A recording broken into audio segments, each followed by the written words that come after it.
Okay, subnetting is a process in which we divide large network into small subnets. कल हमने पढ़ा था कि क्लास ए, क्लास बी और क्लास सी में कितने सिस्टम हम कनेक्ट कर सकते हैं, यानी कितने नंबर ऑफ होस्ट हम कनेक्ट कर सकते हैं. अगर मैं क्लास सी की बात करूं तो मैक्सिमम कितने नंबर ऑफ होस्ट थे? 254 सिस्टम. मगर मान लीजिए आपके पास एक छोटा सा बिजनेस है जहाँ पे हमारे पास 50-50 सिस्टम की 4 ब्रांचेस चल रही हैं, तो 250 से कम सिस्टम है. लेकिन अगर मैं चाहती हूँ कि चारों ब्रांचेस में अलग अलग नेटवर्क की आईपी हो, तो हमें 4 क्लास सी की आईपीज़ यूज़ करनी पड़ेगी और हर नेटवर्क में कम से कम 200 आईपीज़ क्या होंगी? लॉस होंगी. तो हमें कोई ऐसा प्रोसेस चाहिए जो एक ही नेटवर्क को 4 छोटे छोटे नेटवर्क में डिवाइड कर दे. That is subnetting. Subnetting is a process जिसमें हम एक बड़े नेटवर्क को छोटे छोटे सबनेट्स में डिवाइड कर देते हैं और वो सबनेट्स आपस में एक दूसरे से क्या करेंगे? कम्युनिकेट नहीं करेंगे. तो हम कैसे डिवाइड करेंगे, उसके लिए कुछ रूल्स हैं. सबनेटिंग का जो रूल है, सबसे पहला रूल है वो ये कि सबनेटिंग हमेशा नेटवर्क आईपी पर कैलकुलेट होता है. नेटवर्क आईपी क्या होती है?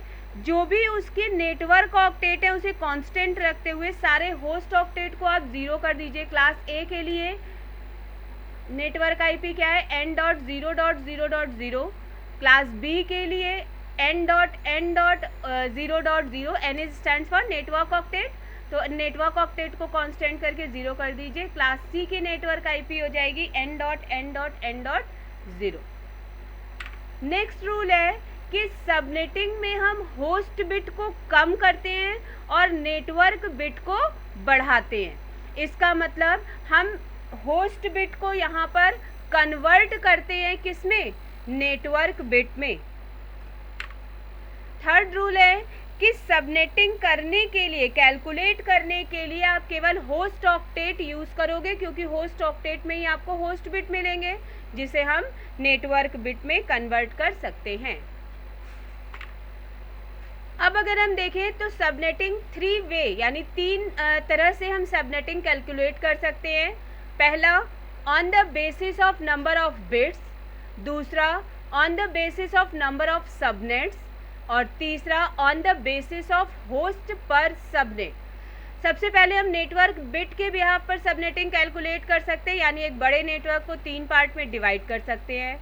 दूसरा, हमें नंबर ऑफ ब्रांचेस पता चल जाए कि हमारे पास 4 ब्रांच है, 6 ब्रांच है, तो जितने ब्रांच के लिए कैलकुलेट करना है हम उसको फॉर्मूला पे रख के नंबर ऑफ ब्रांचेस के लिए कैलकुलेट कर सकते हैं. और यह मान लीजिए तीसरी चीज़ हमें क्या पता चल रही है, मान लीजिए आपके एडमिनिस्ट्रेटर ने आपसे कहा कि मेरे हर ब्रांच में 50 पीसी हैं, इन्हें कनेक्ट करने के लिए सबनेटिंग कर दूँ. तो पहला आपको ये पता चला कि जैसे स्टैंडर्ड सबनेट मास्क की अगर मैं बात करूँ तो क्लास ए का स्टैंडर्ड जो है बिट, नेटवर्क बिट कितना होता है? क्लास ए का स्टैंडर्ड नेटवर्क बिट है /8. केवल 8 बिट होते हैं ना नेटवर्क के, n.h.h.h. क्लास बी का अगर स्टैंडर्ड नेटवर्क बिट की बात करें तो n.n.h.h. 2 नेटवर्क ऑक्टेट हैं तो 8 और 8 16, यानी /16 उसका स्टैंडर्ड नेटवर्क बिट है. अगर हम क्लास सी की बात करें तो n.n.n.h, तो 8 8 16 8 24, यानी /24 इसका स्टैंडर्ड नेटवर्क बिट है. तो अगर आपसे सीधे कह दिया जाए कि क्लास सी की आईपीएस 26 बिट पर कैलकुलेट कर लो सबनेटिंग, यानी आपको बता दिया गया कि 2 बिट बढ़ाने हैं, तो direct bit number of bits के बिहाफ पर भी हम सबनेटिंग कर सकते हैं.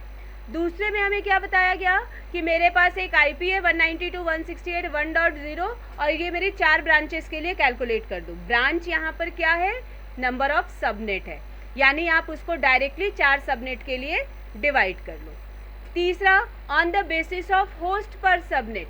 होस्ट पर सबनेट में आपको ये नहीं बताया गया कि कितने बिट पर सबनेटिंग हो रही है, आपको ये नहीं बताया गया कि कितने ब्रांचेस के लिए हमें कैलकुलेट करना है. आपको सिंपल इतना बताया गया है कि मेरी एक ब्रांच में इतने पीसी अगर हैं तो ये आईपी कितने ब्रांचेस में चल सकती है, कितने सबनेट्स में डिवाइड हो सकती है. तो होस्ट पर सबनेट के बिहाफ पर सबनेटिंग कर सकते हैं. तो सबसे पहले हम करेंगे on the basis of network number of bits के बिहाफ पर.